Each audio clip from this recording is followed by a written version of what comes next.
Hi guys, welcome back to my channel. My name is Fabio Palvelli. Welcome to another video. Today we're going to talk about strategy. In order to better understand the content of this video, I would recommend you to watch the first two videos that I made about positioning, as well as the video about farming when building your brand. The links will be in the description. Now, let's get real for a second. Strategy has become a buzzword that nowadays is thrown around so much in every conversation, so you need to really pay attention when you hear people using it, because often it is just used as a way to make sentences sound smarter and nothing more. The definition of strategy that I prefer is the one given by Harvard professor Michael Porter. Strategy is the answer to the question, how are we going to become and remain unique? However, as Blair Enns rightfully points out, true strategy will only be revealed after the fact, when we analyze the actual decisions that were made. In other words, yes, it is important to know what you're going to do and how are you going to do it, but it is more important to see what you actually do. There are two contexts in which you will hear this word. One is the business context, and the other one is the marketing context. A marketing strategy is used to market a product or a service that you or your company might be producing or offering. The other one is used to indicate how you or your firm are going to position yourself within a specific market. When it comes to the creative industry, I can guarantee you that little to no people have implemented any successful strategy to differentiate their business from the competition. And those who have, well, you know them because of the fact that one way or another, they were able to position themselves above the rest. Now, this is not a criticism.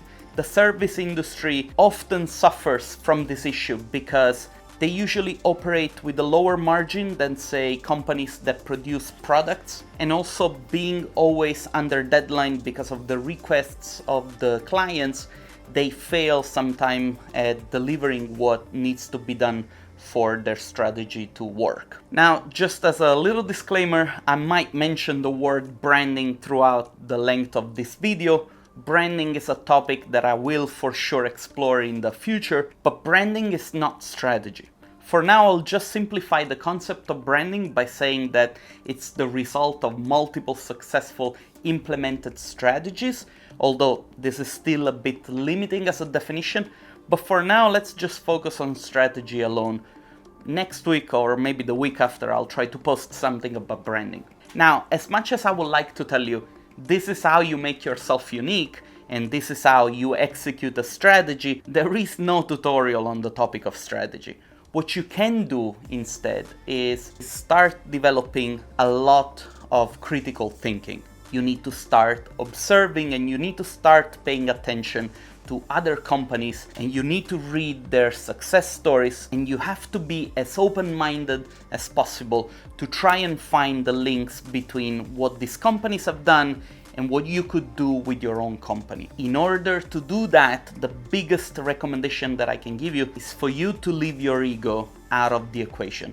Because sometimes, especially when it comes to artists and designers, we tend to be kind of self-centered, and we tend to do things because we want to, because they make us happy, and not necessarily because they work. And so ego can sometimes be the thing that fogs your eyes and doesn't make you look clear. So I'm going to make some remarks that might be useful for you when thinking about implementing a strategy. No strategy can be made ignoring your competition. In the book, The Art of War by Sun Tzu, Sun Tzu says that doing exactly what your opponent is doing will lead to a conflict and eventually to a costly fight for survival. This is of course something that happens also in business. So the first thing that you should do, you should start by making a competitive analysis. What's a competitive analysis? Well, in short, and trust me, I'm making this really short, what is that your competition is not doing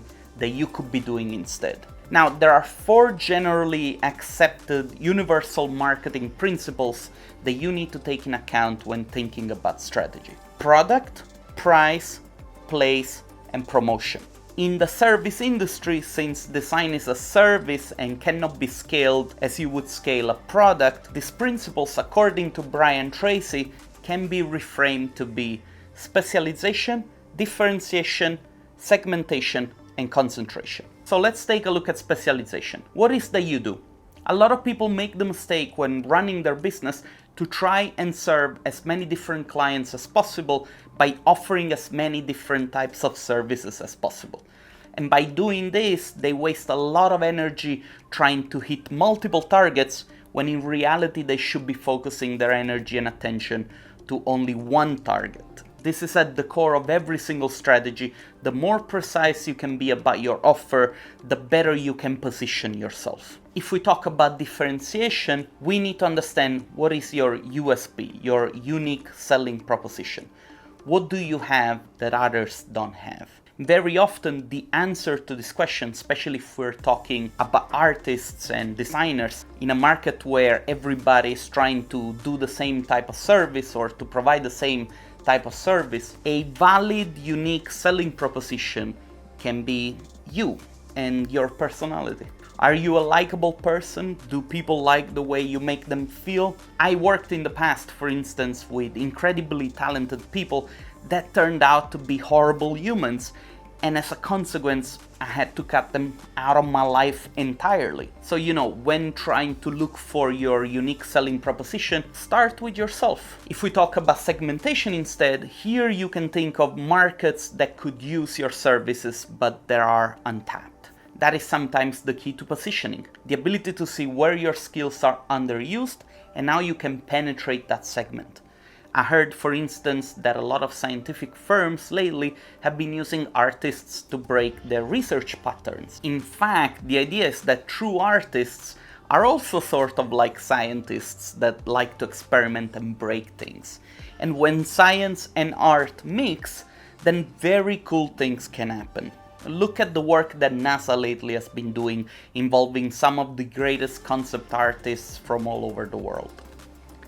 And the fourth point is concentration. When you can concretely materialize the 3 points that we just discussed, you then have to focus your time and energy to go after them. And this is actually where you need to get real creative.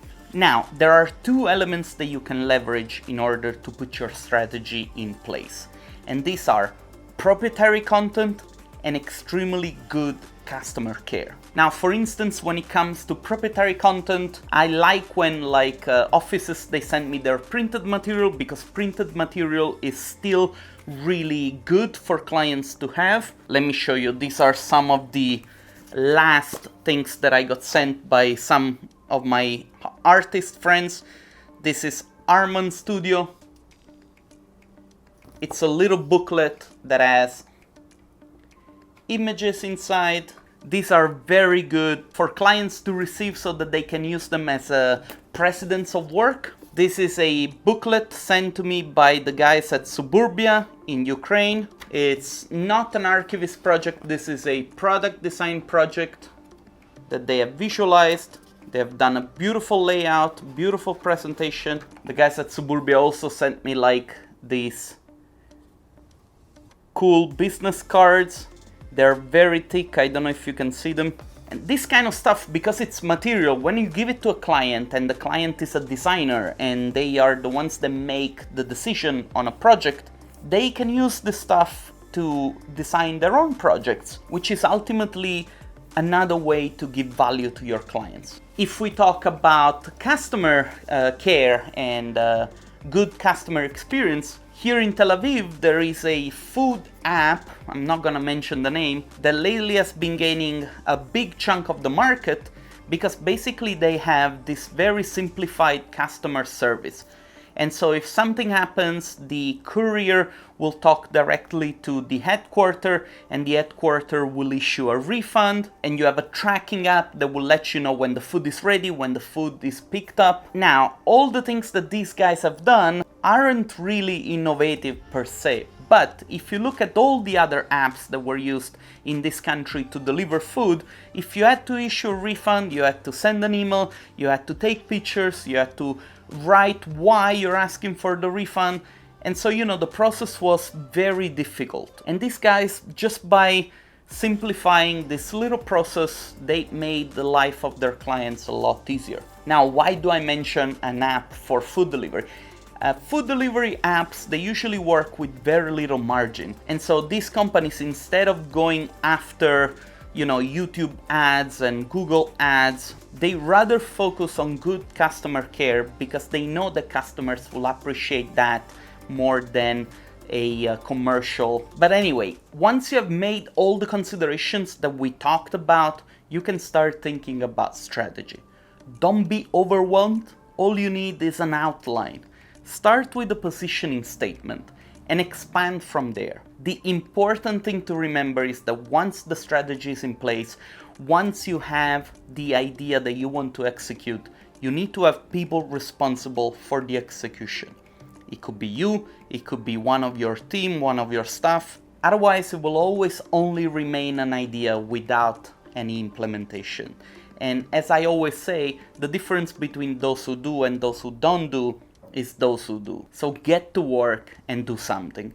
Even if you need to adjust your goals on the way whilst you do stuff, it is okay. It is very important that you remember action will always outdo planning. In the next series of videos, I plan to talk about branding and maybe share some stories of how other companies created strategies to distance themselves from their competitors. And I hope to enrich your knowledge about marketing and about strategy for artists and designers even further. So make sure that you subscribe if you don't want to miss these videos. I guess that's it for today. Thanks a lot for watching. My name is Fabio Palvelli. I'll see you guys next time.